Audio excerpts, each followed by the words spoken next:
Hi everyone, কেমন আছেন সবাই? সুন্দর একটা সকাল সুন্দর দিনের সূচনা করে। আসসালামু আলাইকুম। এখানে আমি আমার বারান্দার গাছগুলো দিয়ে শুরু করেছি। এটা আমার ফার্স্ট ব্লগ। তারপরে চলে এসেছি রান্নায়। এটা হচ্ছে খুদের চালের ভাত। এটাকে আমরা বৌয়াও বলি। আলু দিয়ে পেঁয়াজ পাতা ডিপে রাখা ছিল, ফ্রোজেন করা, আর হচ্ছে সরিষার তেল আর সামান্য একটু হলুদ। চাইলে দেওয়াও যায়, হলুদটা না দিলেও হয়, সাদাটাও খেতে ভীষণ মজা হয়। এখন এগুলো সব মেখে আমি গরম পানি দিয়ে বসিয়ে দিব। এটা আমার পরিবারের খুব পছন্দের একটা খাবার। এভাবে চাইলে আপনারা করে দেখতে পারেন। যারা খেয়েছেন তারা তো অবশ্যই জানেন এটা খুবই মজা হয়, আর যারা না খেয়েছেন তারা অবশ্যই ট্রাই করে দেখবেন, খুব মজা। এটা যে খুদ দিয়ে করতে হবে এরকমটা না, এটা ভাতের চাল দিয়েও করা যায়, খুব ভালো লাগে। পরে আমি এখানে আবার শুকনো মরিচ দিয়েছি, এটার ফ্লেভারটা ভালো আসে সেজন্য। আপনারা চাইলে স্কিপ করতে পারেন, এখানে কাঁচামরিচ দিতে পারেন, সেটাতেও স্বাদ ভালো আসে। এর সাথে আজকে আমি করব আলু ভর্তা আর ডিম ভাজা। এটা দিয়ে নাস্তা সেরে নেব। এখানে আমার পানি শুকিয়ে এসেছে, এখন আমি এটাকে একটু নাড়া দিয়ে দমে বসিয়ে রাখবো। তারপর কিছুক্ষণ বসিয়ে রাখলে হয়ে যাবে আমার খুদের ভাত। আর অপর দিকে আমি আলু সিদ্ধ করে নিচ্ছিলাম প্রেসার কুকারে। একসাথে দুইটা করে নিলে দুই চুলায় তাড়াতাড়ি হয়ে যায়। এটা তো আমার সব আপুরাই জানে। আমার ভিডিওটি ভালো লাগলে অবশ্যই ভিডিওতে একটা লাইক দিবেন। আমার ভিডিও যদি পরবর্তীতে আরো দেখতে চান তাহলে অবশ্যই আমার চ্যানেলটাকে সাবস্ক্রাইব করে পাশে অল বাটনে ক্লিক করে দিবেন। আর আমি যখনই ভিডিও দেব আপনার কাছে নোটিফিকেশন চলে যাবে, আপনি আপনার সময় সুযোগ মতো দেখে নিতে পারবেন।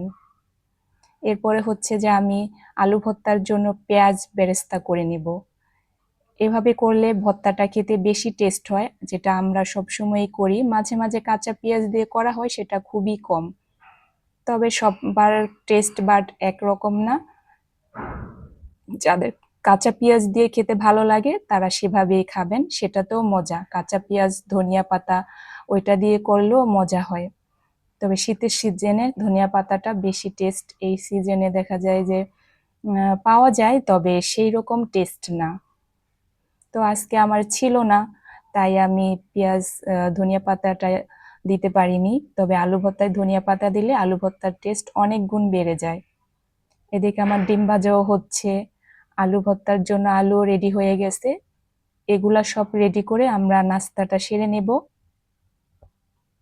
এখানে আমি দেখাচ্ছিলাম পেঁয়াজটা বেরেস্তা করেছি যে কতটা মচমচা হয়েছে। আসলে আমরা তো জানি পেঁয়াজ বেরেস্তা তো মচমচাই হবে। আর কেউ চাইলে আর একটু কম ভাজতে পারেন, সেটাও ভালো হয়। আর বেশি ভাজলে আরেকটা স্বাদ হয়। তো এক একটা স্টেপ এক এক রকম স্বাদ হয়।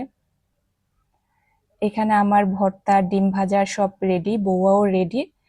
এখন আমরা খাওয়া দাওয়া করে তারপরে দেখা যাবে যে বাসার অন্যান্য সব কিছু করে নিয়ে গোসল করে তারপরে চলে আসছি বারান্দায় কাপড় চোপড় ধুয়ে।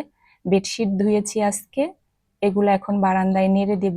আমার বারান্দাটা ভীষণ ছোট, তার মধ্যে আছে বেবিদের আবার দোলনা, আর হচ্ছে যে কিছু অন্য সব জিনিসপত্র যেগুলো বাসার ভিতরে এটা রাখবো না, এখানে সরিয়ে ফেলবো। তো যতদিন আছে থাক, তারপরে সরিয়ে ফেললে দেখা যাবে যে কিছু গাছ লাগানো যাবে। আমার ছাদে গাছ আছে, তো সেটা দেখাবো কোনো এক সময়। এখানে আমার কাপড় শুকানো দেওয়া শেষ, তারপরে আর দুপুরের আর কোনো ফুটেজ নেওয়া হয়নি। একবারে চলে যাব রাতে, যখন হাজবেন্ড বাসায় চলে আসছে। কিছু বাজার ফ্রুটস, যেটা আমার বেবিদের খুবই পছন্দের, তরমুজ, তো সেটা নিয়ে আসছে। তরমুজটা দেখতেও যেমন সুন্দর, কালার লাল, আর খেতেও খুব মিষ্টি ছিল।